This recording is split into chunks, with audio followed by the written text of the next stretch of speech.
बिस्मिल्लाहिर्रहमानिर्रहीम। I am doctor Mohammad Awais Sadu. I am a veterinary doctor. तो आज हम डिस्कस करेंगे कि एक एनिमल को हमने इस्लामिक तरीके से कैसे ज़िबा करना, कैसे उसको स्लाटर करना। और जब एक जानवर को हम स्लाटर कर रहे होते हैं, उसकी गर्दन के ऊपर छुरी चला रहे होते हैं, तो कौन सी ऐसी चीज़ें हैं जब हम गर्दन के ऊपर एक एनिमल की गर्दन के ऊपर छुरी चला रहे होते हैं तो वो काटना लाजमी होती हैं, और कौन सी ऐसी चीज़ है जिसका काटना ममनू है, जिसको हम नहीं काटते। इस्लामिक तरीके से जब एक एनिमल को हम ज़िबा करते हैं तो उसमें जो हम तकबीर पढ़ते हैं तो उसके दो कौन से पार्ट्स होते हैं, और तस्मिया और तज़किया, इसको हम डिस्कस करेंगे। सबसे पहले हम बात करते हैं कि जब किसी भी एनिमल को हम ज़िबा करने लगते हैं, उसको स्लाटर करने लगते हैं, तो स्लाटर करने के लिए एक अडल्ट मुस्लिम, मतलब जो एनिमल को स्लाटर करता है, एक मुसलमान होना चाहिए, एक अडल्ट मुसलमान होना चाहिए। और इस्लामिक मेथड से स्लाटर करने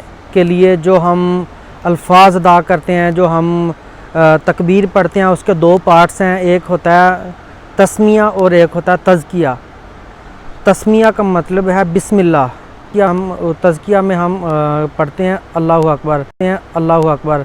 जो तकबीर है एक एनिमल को स्लाटर करने के लिए हम पढ़ते हैं, वो ये बुखारी शरीफ की हदीस में भी आया है कि आप सल्लल्लाहु जब एक मेंढे को ज़िबा कर रहे थे तो आप सल्लल्लाहु ने ये तकबीर पढ़ी थी, बिस्मिल्लाह अल्लाहु अकबर। जो इस्लामिक मेथड है एक एनिमल को स्लाटर करने का, तो इन कलमात का अदा करना लाजमी है। तो दूसरा हम बात करते हैं कि जब एक एनिमल को हम स्लाटर कर रहे होते हैं तो उसके जो कौन से ऐसे पार्ट्स हैं जब उसकी गर्दन के ऊपर छुरी चला रहे होते हैं वो उनका काटना लाजमी होता है। पहला आ जाता है ट्रैकिया विंड पाइप, दूसरा आ जाता है खुराकी नाली इसोफेगस, तीसरा उसमें आ जाता है कैरोटिड आर्टरी, और चौथी उसमें आ जाती हैं जुगुलर वेन्स। ये चार चीज़ें काटनी लाजमी होती हैं।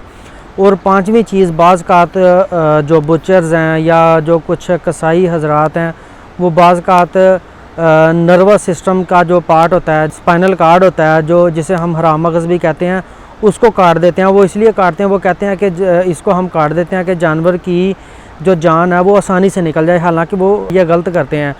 जब एक एनिमल का हम स्पाइनल कार्ड कट करते हैं तो टोटली जो एक हमने एनिमल को स्लाटर किया है वो टोटली उसकी जो मूवमेंट है वो टोटली ख़त्म हो जाती है।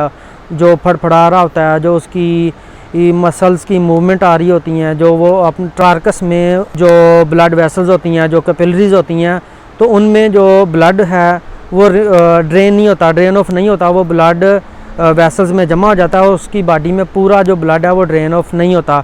तो क्योंकि ब्लड है ये हराम है, ये खाने के काबिल नहीं होता, तो हमारी कोशिश ये होती है कि पूरी बॉडी से ये ड्रेन ऑफ हो जाए। तो इसका आपने ये ऐसे करना है कि जो स्पाइनल कार्ड है, जो नर्वस सिस्टम का पार्ट है, वो आपने कट नहीं करना, जैसे वो टोटली मतलब डेड नहीं हो जाता। जब एक एनिमल की जुगुलर वेन्स, कैरोटिड आर्टरी और विंड पाइप और इसोफेगस को हम काट देते हैं तो एनिमल अनकॉन्शियसनेस की कंडीशन में चला जाता है, तो उसको पेन नहीं होती। तो जो पेन है वो उसकी बिल्कुल ख़त्म हो जाती है, वो अनकॉन्शियस कंडीशन में चला जाता है। तो एनिमल को हमने जिस छुरी के साथ उसको स्लाटर करना या ज़िबा करना है तो वो बिल्कुल शार्प नाइफ़ होना चाहिए। और जब एक एनिमल को हम स्लाटर कर रहे होते हैं तो उसके इर्द गिर्द एनिमल्स नहीं होने चाहिए। एनिमल को हमने लेटरल रिकम्बेंसी के ऊपर लेटा के उसकी गर्दन के ऊपर छुरी चलानी होती है। तो उसका जो एक एनिमल जो हम स्लाटर करना चाह रहे हैं उसका जो रुख है वो टुवर्ड्स किबला होना चाहिए।